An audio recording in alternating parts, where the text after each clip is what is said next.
meus queridos alunos, satisfação em conhecê-los. Eu sou a professora Julie Schultz, sou especialista em comunicação e oratória e também em educação corporativa. E sejam todos bem-vindos à unidade 3, que fala sobre como combater a inibição e o medo de falar em público, parte 1. Vamos começar a entender, então, como que funciona esse processo, quais são os fatores que geram aí esse receio muito grande. Eu falo receio, mas em algumas situações é o medo mesmo que gera aí dentro dos nossos coraçõezinhos, ok? Então vamos acabar aí com esse receio, com esse medo de falar em público, procurando entender quais são os fatores que geram isso aí, tá bem? Esse sentimento que não é muito agradável. Bora lá então aqui com a prof.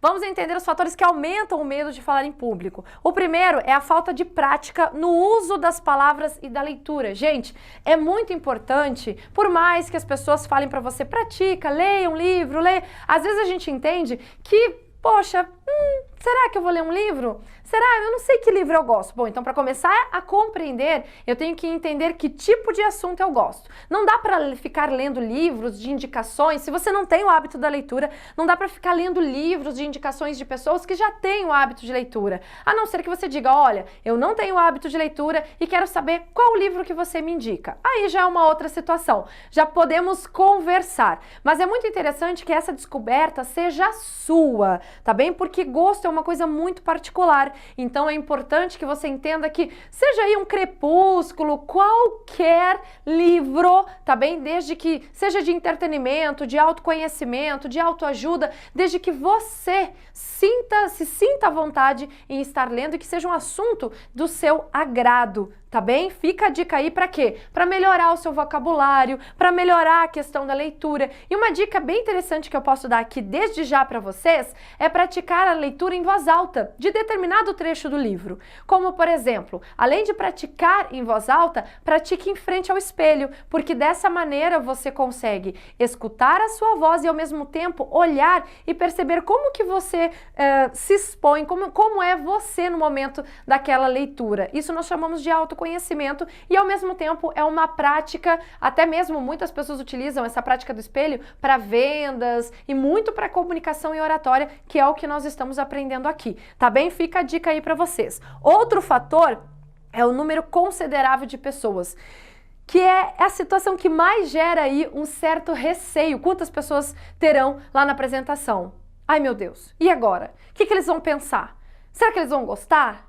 Ai, que vergonha! Então, é muito importante que nós possamos nos preparar e entender que essas pessoas estão lá para saber o que nós temos para comunicar. Então, não é particularmente você, a sua pessoa, mas sim você como um canal de comunicação, como um canal de informação. Então, a única coisa que você precisa se preocupar, de fato, é o conteúdo que precisa ser dito, tá bem? É claro que tem aí a questão da postura, até mesmo da sua vestimenta, da sua aparência, claro que é muito importante, mas o mais importante ainda é você entender que eu vou falar sobre o quê? E que aquelas pessoas estão ali justamente para saber o que eu tenho para dizer.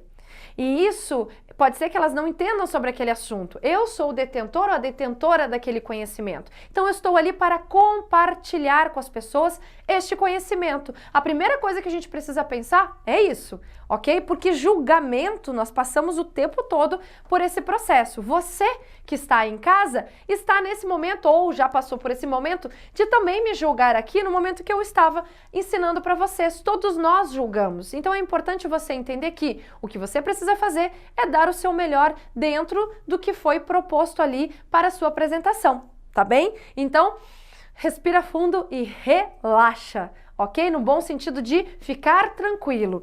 Vamos lá. Falta de autoconhecimento. Já entra aqui o que a prof acabou de falar com vocês. É muito importante que vocês entendam, que se conheçam, que se vejam ali no... Ah, prof, eu não gosto de espelho. Então, pegue o seu celular, coloque ali apoiado em algum lugar e grave a sua apresentação. É muito importante que você se veja. Ai, professora, eu não gosto da minha voz no WhatsApp. Ai, professora, eu não gosto da minha imagem num vídeo. Mas você já parou para se ver? Já tentou deixar ali a autocrítica exagerada de lado e começou a ver com uma outra percepção? Imagine, experimente e depois você me conta para ver como que foi essa experiência, tá bem? Vamos continuar aqui. Descontrole das emoções, aquela pessoa que ou quando tá naquele momento de apresentar ou pensa que vai apresentar, recebeu o convite, ainda nem aconteceu o evento, mas recebeu o convite da apresentação, já começa a sofrer, já começa a acelerar.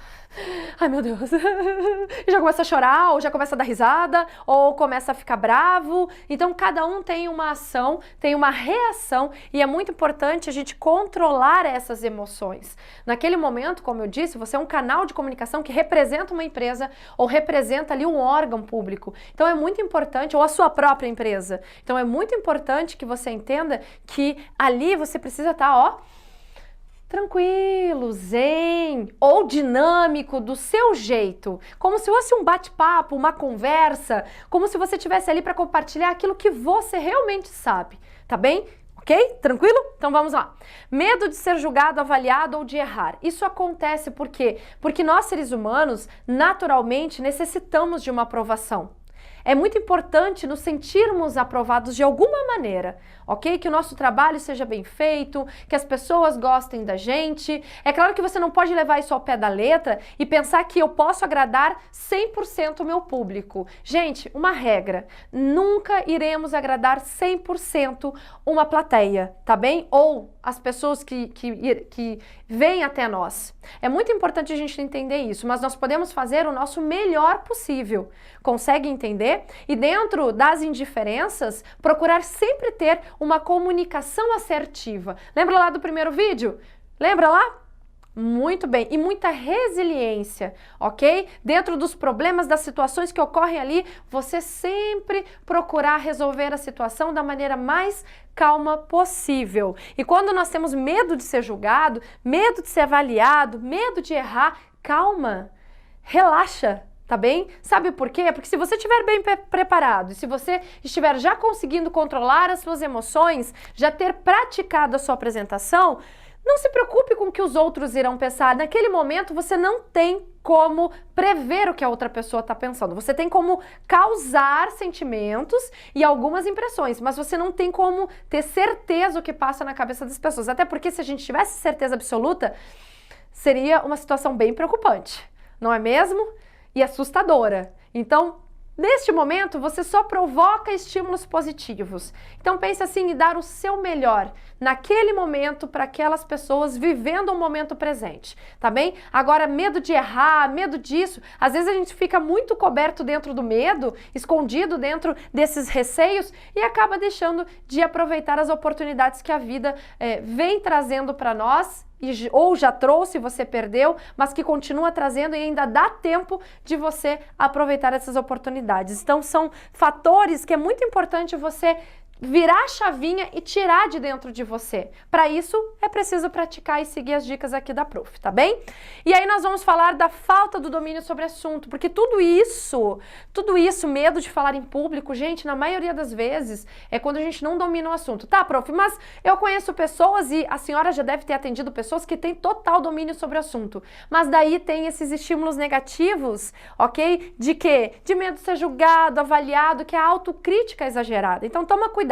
A autocrítica exagerada é muito diferente da falta de domínio, que é aquela pessoa que não preparou direito e está super inseguro. Nisso você vê de cara quem preparou direito uma apresentação e quem não preparou, tá bem? Então é muito importante que você entenda aqui sobre o assunto que você vai dizer, que isso é o principal fator que vai fazer com que você perca o medo de falar em público. O segundo é você treinar, é você apresentar para outra pessoa, é você contar essa apresentação para alguém que você confie, para alguém como se fosse uma conversa. Isso ajuda bastante, olha eu dando spoiler aqui, mas tudo bem, que traz aí uma ideia de naturalidade, de espontaneidade. Lembra lá que é uma dos elementos mais importantes da comunicação, da oratória contemporânea, que ela simplesmente valoriza essa questão da espontaneidade. Então traz isso para você praticando bastante a sua comunicação, o assunto que você tem a dizer. E aí, por último, a experiência negativa de comunicação no passado. Gente, eu vou dividir aqui uma situação com vocês Quando eu tinha uns 12 anos, e eu nunca mais esqueci disso, eu estava na igreja, e na igreja católica, e eu fui convidada para o momento da homilia. Então, eu trabalhava na parte da liturgia da igreja, mas não era a pessoa que ia lá falar, ok? Os mandamentos, ler ali os mandamentos, não os versículos. Mas eu era a pessoa que recebia lá na frente, entregava os panfletinhos, dava as boas-vindas, então para mim isso era super fácil. E aí um dia me convidaram para ler. E naquele momento tinha mais de 200 pessoas na igreja. E eu parei, eu fiquei parada, eu comecei a tremer, eu tinha 12 anos. Eu já não tinha nenhum problema de falar em público. Mas naquele dia eu descobri que eu tinha. E aí eu saí correndo, foi a minha experiência, a pior experiência que eu tive, a pior e a única, eu acredito, que eu tive dentro da oratória nessa época. E aí o padre foi atrás de mim e falou assim: minha filha, seguinte, se você não superar este medo agora, você vai passar a vida inteira tendo medo das pessoas, de falar em público. Você lê muito bem, você tem um bom conhecimento, por isso que eu convidei você para ler no momento da liturgia. Então vai lá e faça a sua leitura. Não se preocupe com os outros. Todos ali estão junto com você. Naquele momento, aquele estímulo dele me deu um up, que eu falei assim: vou tentar. E voltei. E li, e nunca mais parei de ler, nunca mais parei de participar. Parei de participar porque acabei mudando de cidade, mas eu continuo me colocando à disposição. Foi uma experiência negativa do passado, ok? Que eu consegui aprender, mas tem gente que não tem esse processo aqui superado. Então pensa que cada momento é um momento e você não pode generalizar, porque são pessoas diferentes, são etapas da sua vida diferente e é importante que a gente possa superar obstáculos, ok? Principalmente esse aqui de experiência negativa dentro de uma comunicação. Tá bem? Ah, caiu a minha roupa, já vi situações desse tipo, tava com batom no dente, pintei um olho, mas o outro não. Então o mais legal é que você tente ter resiliência, passar por cima dessa situação da maneira mais positiva possível e levar o aprendizado com você, para você saber o que eu poderia ter melhorado, o que eu poderia ter praticado ali, o que faltou, tá bem? Para eu ter uma boa experiência, para ter boas experiências das próximas oportunidades. Vamos entender aqui que a grande maioria das pessoas que sentem o medo de falar em público não está relacionada somente a situações em que tem que falar perante multidões. Então nem sempre é para um público maior. A maioria das vezes, eu digo por experiência própria, às vezes é uma situação que você precisa resolver e por algum motivo você não consegue falar para aquela pessoa um não, ou você não consegue dizer aquilo que você sente e que machucou você naquele momento, que incomodou. E o que acontece? A gente mistura as emoções, acaba chorando junto e falando, ou simplesmente guardando aquilo e alimentando aquele sentimento negativo. Isso acontece muito. O que mais ocorre é o temor da exposição em situações menores, do dia a dia, cujo sentimento é justificado por um argumento de vergonha ou timidez. Muitas vezes, eu não vou falar porque eu tenho vergonha, eu não vou falar porque eu sou tímida, eu não vou dizer porque eu tenho uma introspecção. Mas peraí, então são tantas palavras numa pessoa só. Olha o valor, o peso que tem essas palavras e vamos tentar entender quantos sentimentos essas pessoas passam. Vamos lá. A gente passa o sentimento de vergonha, que é? Ato vexatório, que humilha, desonra, olha que pesado. Timidez, traço, que é um traço de personalidade que representa o quê? O comportamento mais reservado por insegurança e medo de ser julgado, que é o que acontece na maioria das vezes. E a introspecção, que é um comportamento da pessoa que demanda toda a energia psíquica para si mesmo, em exposição ao mundo exterior. Qual é a diferença deste aqui para este aqui? O introspectivo, ele não é tímido. Ele só sabe o quê? Ele só sabe que ele só vai liberar as informações necessárias, ele não vai liberar informações a mais sobre a vida dele. Então a pessoa introspectiva é aquela que só libera de informação o que é essencial. Mais que isso, não. E não tem o porquê. Então só o que ela tem que fazer e ponto, e ela decide ali os pontos a serem alecados, mas não quer dizer que ela seja uma pessoa tímida. O tímido sim, sofre um problema, porque ele tem medo de ser julgado, da exposição, do que os outros irão pensar, se o trabalho dele tá bom, e aí isso eleva pro emocional e traz aí muitas consequências negativas. E a vergonha, meus queridos, a vergonha é algo de desonra. Então vamos tomar cuidado com as palavras que a gente justifica, com os argumentos que ou com as palavras que a gente utiliza dentro dos argumentos para não realizar uma atividade que envolva a comunicação para um público maior ou para um público menor. E sempre digo, se você tem uma situação para resolver, respira fundo e resolva, porque o pior é você deixar a coisa acontecer. Mas se você precisa estruturar essa conversa, então estruture, veja ali como que você tem que falar, como que é essa pessoa que você tem que falar. Se você não conhece, tenta expor da maneira mais transparente possível e de forma muito educada, que você vai ter sucesso na sua comunicação. E para finalizar aqui, o que as pessoas mais sentem medo com relação à ação de falar em público é o quê? É a sua própria reação física e que os outros irão notar essas reações, esses sintomas. Então nós vamos ver esses sintomas das reações físicas no próximo vídeo. Tá bom, meus queridos? Eu espero que vocês tenham gostado desse vídeo. Fiquem atentos agora para a parte 2 da unidade 3 e ficamos por aqui. Como sempre, vamos emanar aí uma palavra de prosperidade. E a palavra é sucesso. Sucesso para vocês, sucesso aqui para a Prof e para todos os queridos colegas que trabalham aqui na Rede CETEPS. Vamos lá? 1, 2, 3 e sucesso! Muito obrigada, meus queridos, e até o próximo vídeo!